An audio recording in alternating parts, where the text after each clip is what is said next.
말씀 같이 보겠습니다. 오늘 말씀은 히브리서 11장 1절부터 12절 말씀이 되겠습니다. 내용이 조금 길기 때문에 스크롤로 해서 화면에 송출을 해드리겠습니다. 화면이 딱 나오면 곧바로 이제 같이 합독해 주시면 되겠습니다.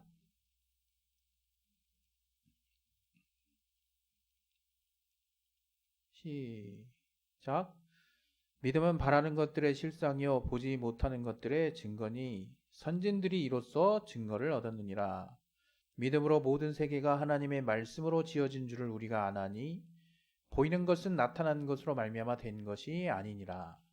믿음으로 아벨은 가인보다 더 나은 제사를 하나님께 드림으로 의로운 자라 하시는 증거를 얻었으니 하나님이 그 예물에 대하여 증거하심이라. 저가 죽었으나 그 믿음으로써 오히려 말하느니라.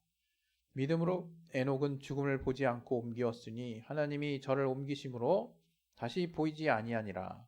저는 옮기오기 전에 하나님을 기쁘시게 하는 자라 하는 증거를 받았느니라. 믿음이 없이는 기쁘시게 못하나니 하나님께 나아가는 자는 반드시 그가 계신 것과 또한 그가 자기를 찾는 자들에게 상 주시는 이심을 믿어야 할지니라. 믿음으로 노아는 아직 보지 못하는 일에 경고하심을 받아 경외함으로 방주를 예비하여 그 집을 구원하였으니 이로 말미암아 세상을 정죄하고 믿음을 좇는 의의 후사가 되었느니라. 믿음으로 아브라함은 부르심을 받았을 때에 순종하여 장래 기업으로 받을 땅에 나아갈새 갈 바를 알지 못하고 나아갔으며 믿음으로 저가 외방에 있는 것 같이 약속하신 땅에 우거하여 동일한 약속을 유업으로 함께 받은 이삭과 야곱으로 더불어 장막에 거하였으니 이는 하나님의 경영하시고 지으실 터가 있는 성을 바랐음이니라. 믿음으로 사라 자신도 나이 늙어 단산하였으나 잉태하는 힘을 얻었으니 이는 약속하신 이를 미쁘신 줄 알미라. 이러므로 죽은 자와 방불한 한 사람으로 말미암아 하나라 하늘의 허다한 별과 또 해변의 무수한 모래같이 많이 생육하였느니라. 아멘. 오늘 또 이 말씀을 여러분 받으실 때 여러분 마음을 열어주시고 또 사람의 소리로 듣는 것이 아니라 하나님의 입으로 하신 말씀으로 들을 수 있도록 성령으로 감동케 해주시고 또 들을 길을 허락해 달라고 각자 자기 신을 위해서 잠깐 기도하겠습니다. 하나님 아버지, 우리를 붙들어 주시고 역사하여 주시옵소서. 성령으로 붙들어 주시고 인도해 주시옵소서. 하나님이 우리 가운데 함께 하시는 귀한 역사를 따라 우리가 주님 앞에 또 이렇게 나왔사오니 우리의 마음을 열어주시고 하나님의 말씀을 들을 수 있는 들을 길을 허락하여 주시옵소서. 주께 참으로 감사하며 예수 이름으로 기도했습니다. 아멘. 할렐루야. 오늘은 아마 우리 그리스도인이라면 누구나 어떻게 보면 가장 자신 있으면서도 또 가장 또 시험에 들 수 있는, 아니 또 반대로 가장 약하다고 말할 수 있는 또 이 믿음에 대한 부분에 대해서 같이 또 이야기해 보도록 하겠습니다. 그리스도인이 사실 하나님에 대한 믿음이 없다면 그 사람은 그리스도인이 아니죠. 그냥 말이 그리스도인인데 교회를 나가. 그리고 주일 성수를 하고 또 봉사도 해. 근데 그 사람이 그리스도인인가 아닌가의 여부는 사실은 그 사람이 하나님을 믿고 있는지 아닌지를 우리가 이렇게 물어보면 되는 거죠. 그리고 사실 우리가 또 물어본다고 해서 그 사람이 뭐 예스 했다고 해서 정말로 그 사람이 하나님을 믿는가에 대해서도 우리가 정확히 알기는 어렵습니다. 제가 늘 제 안에 이렇게 갖고 있는 소신 중에 하나는 뭐냐면 믿음은 사실 드러나지 않는다는 거예요. 누구는 뭐 또 우리 성경 신앙의 역사 가운데 정말 믿음의 큰 본이 될 만한 분들도 많이 계시고 정말로 저분은 믿음의 본을 저분의 믿음을 따라야겠다 하는 그런 선인들도 계시지만 저는 궁극적으로 믿음이라고 하는 것의 속성 자체가 우리 마음으로 하나님을 향해서 어떻게 마음을 쓰고 있느냐 하는 부분이 바로 믿음의 어떤 핵심이기 때문에 이러한 그 다분히 뭐랄까요? 비밀스럽고 다분히 개인적일 수 있는 이 영역이 과연 모든 사람에게 또 어떤 특정한 사람에게 온전하게 다 이렇게 드러날 수 있을까에 대한 사실은 근본적인 그 회의를 갖고 있습니다. 그건 뭐 부정적인 시각을 가진다는 것이 아니라 정말로 이 믿음만큼은 우리가 얼마나 하나님을 신뢰하고 있느냐에 대한 나 스스로의 어떻게 보면 가장 분명한 증거를 볼 수 있는 영역이면서도 그 누구도 어떤 특정인 또는 어떤 상황 또는 어떤 교회 내지는 어떤 사람의 믿음을 함부로 판단할 수 없는 영역이 바로 믿음이라고 하는 영역이라고 생각합니다. 그래서 여러분이 누구 때문에 또 누구한테 잘 보이려고 또 어떤 상황들 때문에 여러분이 만약에 어떤 믿음에 대한 고백을 누군가에게 또는 어떤 상황에서 한다면 자신에게 솔직하게 자신의 가슴에 손을 얹고 솔직하게 자기 자신에게 한번 이렇게 물어볼 필요가 있어요. 나는 과연 지금 내가 내 주변에 또는 어떤 상황에서 내가 외치고 고백하고 또 선포했던 또 이렇게 정말 주장했던 나의 어떤 이 신앙의 모습을 나 자신에게 아무도 없는 가운데 자신 있게 내가 나 자신에게 고백할 수 있는가 하는 부분에 대해서 아무도 그 길을 회피할 수는 없는 것입니다. 그만큼 이 믿음은 참 이렇게 신비하고 오묘한 어떤 하나님의 길인 것 같아요. 이 길, 오늘 이 하나님이 우리에게 보여주신 그 길 중에 또 다른 길, 어떻게 보면 앞서서 이렇게 여러분에게 이야기했던 내용과도 중복이 안 될 수가 없는 그런 주제이기도 하지만 딱 대놓고 이제 믿음으로 나아가는 길이라는 제목으로 이렇게 또 설교를 여러분과 같이 나누면서 이 믿음으로 나아가는 길이 과연 어떤 길인가에 대해서 다시 한번 우리 안에 또 가지고 있는 그 신앙의 어떤 중심을 우리가 다잡을 필요가 있겠다라는 생각이 들어서 또 이렇게 오늘 믿음으로 나아가는 길이라는 제목으로 여러분과 함께 하고 있습니다. 앞서도 말씀드린 바와 같이 여러분 믿음을 과소평가하지 말았으면 좋겠어요. 믿음처럼 이렇게 위대하고 믿음처럼 엄청난 힘을 발휘하는 것도 사실은 신앙 안에서는 없습니다. 단언할 수 있어요. 왜? 바로 이 믿음을 통해서 우리는 하나님의 살아계심을 알게 됐고 이 믿음을 통해서 하나님의 보좌를 움직이고 또 이 믿음을 통해서 우리는 하나님의 신령하고 또 풍성한 응답들을 받고 또 이 믿음을 통해서 전능하신 하나님의 정말 불가능에 가까운 일들을 해결하시는 그런 우리의 삶 가운데서의 놀라운 역사들을 볼 수 있기 때문이거든요. 어떻게 보면 신앙이라는 말 자체가 믿을 신 우러를랑 바로 하나님을 믿는다는 얘기인데 이 믿음이 빈 껍데기라면 어떻게 될까? 우리가 신앙생활을 하면서 정말 이렇게 다 중요할 수 있지만 가지를 친다고 한번 생각을 해봅시다. 그래서 가장 필요한 거 정말 한두 개만 남겨놓는다라고 했을 때 여지없이 들어갈 수 있는 1순위, 2순위를 다투는 그런 항목이 바로 믿음입니다. 그러니까 여러분이 다른 때로는 이 친구 정말 믿음이 참 신실해 보이고 이게 교회도 잘 나오고 또 이렇게 말씀도 많이 알고 이렇게 보이는 것에 이런 표현을 써서 좀 미안하지만 현혹될 수 있어요. 중요한 거는 정말 그 사람이 하나님 앞에 있을 때 믿음이 있는가. 그게 제일 중요해요. 그 사람이 아무리 다른 사람들 앞에서 또는 어떤 특별한 상황 안에서 정말 위대해 보이고 믿음이 탁월해 보이고 또 많은 아름다운 신앙의 미사여구들을 정말 외치고 또 많은 사람들의 어떤 믿음의 어떤 격려를 받고 어떤 믿음의 어떤 본을 삼을 만한 어떤 대상으로 추앙받는다 할지라도 그 사람이 정작 아무도 없는 가운데 자신의 마음속 깊은 곳을 헤아리시는 하나님 앞에 정작 믿음이라는 게 없다면 그 사람은 빈 껍데기인 거예요. 그냥 빈 껍데기. 빈수레가 요란하다 이런 말이 있고 우리 깡통 안에 뭔가 음식물이나 우리가 먹을 것들이 가득 차 있으면 별소리 안 나는데 그 안이 텅텅 비어 있으면 깡통 소리가 막 땅땅땅땅땅땅 나잖아요. 빈수레가 요란하다. 뭔가 겉으로는 화려해 보이고 뭔가 충만해 보이지만 아무것도 없다는 거예요. 그 속에는. 우리의 믿음은 그렇게 중요합니다.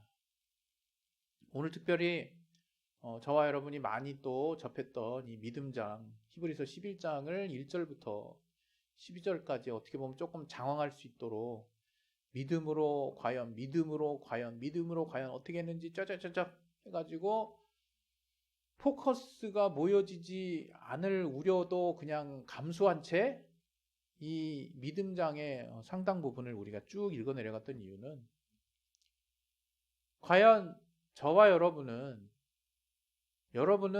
믿음을 어떻게 생각하느냐 이거예요. 여러분은 정말 믿음이 이 세상이 오늘 히브리서 11장 1절에 처음에 도입하는 그 성령의 감동을 받은 히브리서 기자가 쓴 것처럼 믿음으로 온 세상이 하나님의 말씀으로 지어진 줄을 여러분이 또 저와 여러분이 아나요? 그렇게 믿고 있나요? 그렇게 믿고 있다면 아멘입니다. 진실로예요. 그게 우리 신앙의 시작점이에요. 시작점.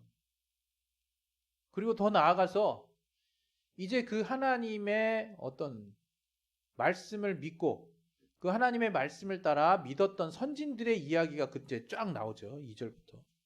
선진들이 이로써 증거를 얻었다. 이렇게 하면서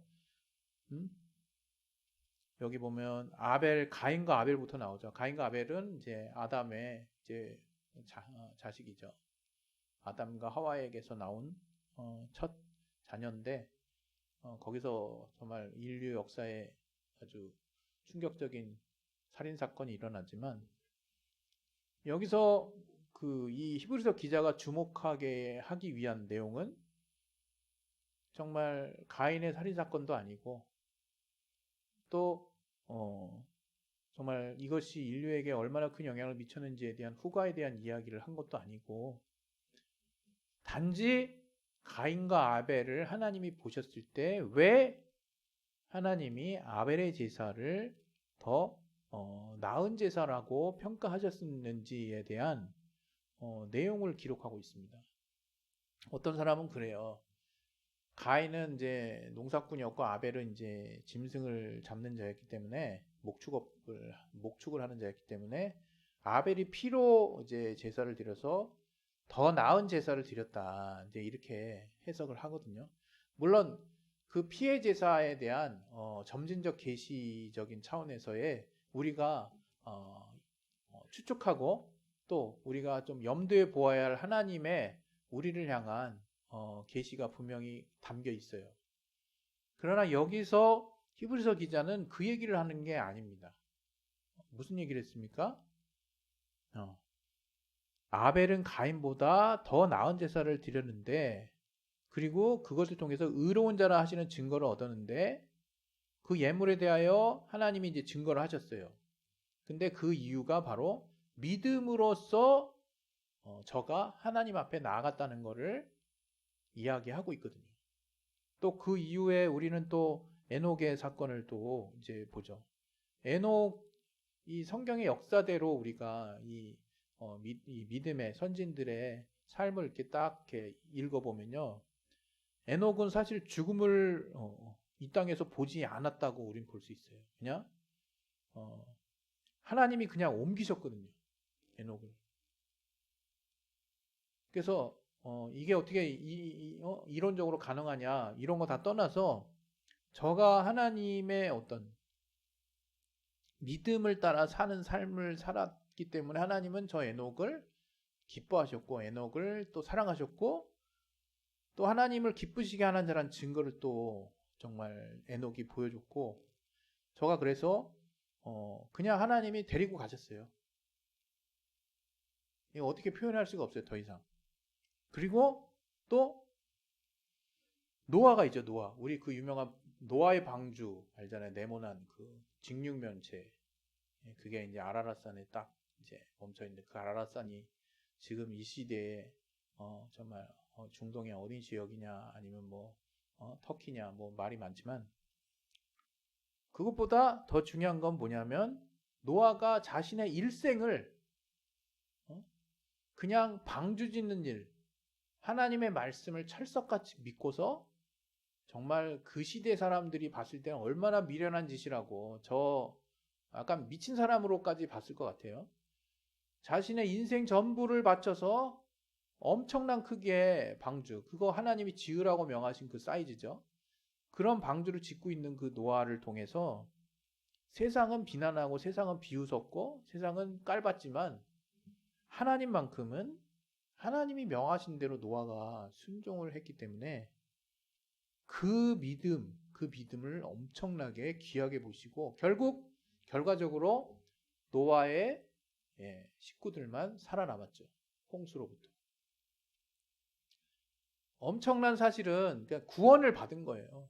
그 믿음으로 노아의 식구들. 그로부터 또 인류가 또 퍼져나가고 다시 이제 번성하기 시작했습니다. 그래서 그러한 노아의 믿음을 하나님이 이제 딱 인정해 주시고 그러한 믿음을 쫓는 의의 이제 후사로서 우리들을 이제 쭉 후손들을 이제 하나님이 번성하게 하십니다. 그 이후에 또 이제 아브라함도 여러분 아브라함이 우리가 알고 있는 대표적인 이렇게 뭐랄까요? 아브라함 하면 이렇게 딱 떠오르는 그 명칭이 있죠. 믿음의 아버지. 우리의 믿음의 아버지예요. 그러니까 우리가 아브라함의 믿음을 따라서 이제 사는 건데 아브라함의 믿음이 어땠냐? 아마 아시다시피 저의 아내 사라의 태가 이제 끊어지고 그야말로 이제 아이를 낳을 수 없는 상황에서 하나님의 약속만 붙잡고 하나님이 다시 사라의 태를 열어주셔서 이제 이삭이라고 하는 정말 눈에 넣어도 아깝지 않을 그런 귀한 자식을 주셨죠. 그런데 하나님이 또 어이없게도 그 하나밖에 없는 너무나 불가능한 상황에서 낳게 된 그 아브라함의 자식 이삭을 또 바치라 제사로 바치라는 말씀하십니다. 이것은 사실 그 당시 이교도에게서 행해지는 어떤 인신 공양의 모습이었기 때문에 아브라함이 이것을 어떻게 소화할 수 있었을까에 를 놓고 사실 많은 고민이 드는 사실 내용이기도 하지만 그것을 보완할 수 있는 내용이 히브리서 지금 여기에 이제 들어 있었던 거죠. 바로 하나님이 바로 이 아브라함의 이 내용을 아브라함은 하나님을 죽은 자 가운데서 하나님이 다시 저를 이렇게 주신다라는 믿음을 이제 가지고 있었어요.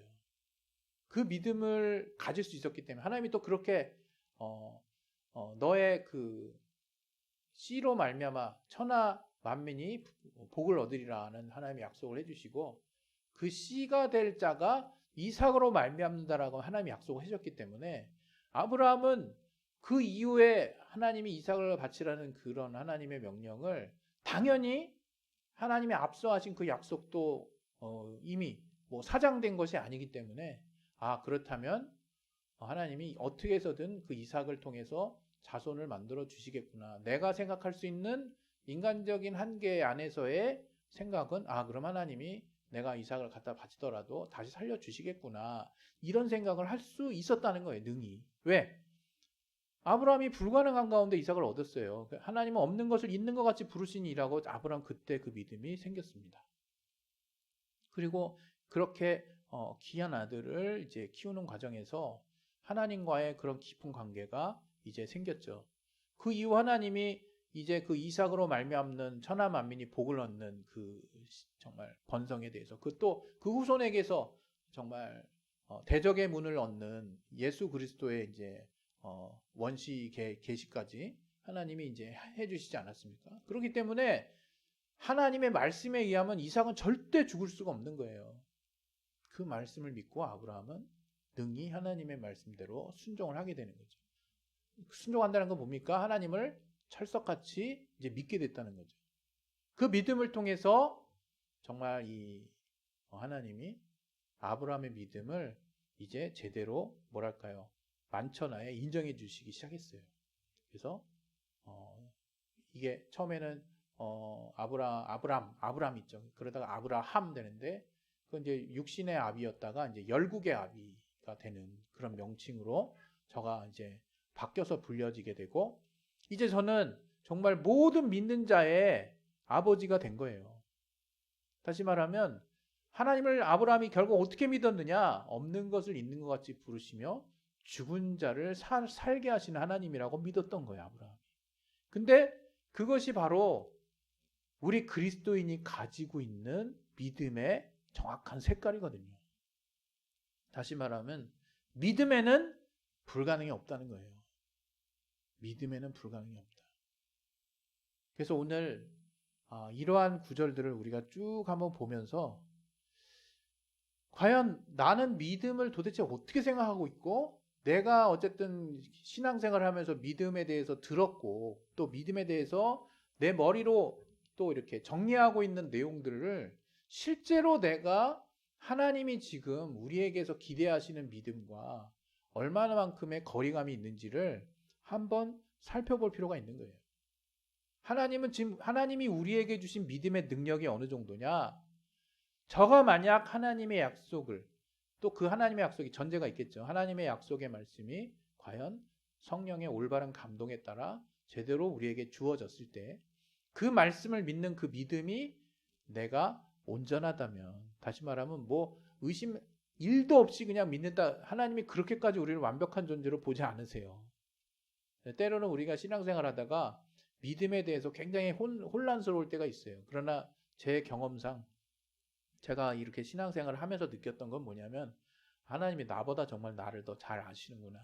그런데 그 가운데서도 내가 하나님을 믿으려고 하는 그 마음, 또 하나님을 믿고자 하는, 하나님을 의지하는 마음을 하나님이 귀신같이, 죄송합니다. 하나님이 뭐랄까요? 정말 정확하게 찾으셔서 그 믿음과 화합하십니다. 그리고 역사해 주시는 거죠. 그래서 내 마음속이 어떠느냐는 중요하지 않아요. 다시 말하면 내 마음속이 완벽해야 된다. 하나의 그 오류도 없이 그렇게 갈 필요는 없어요.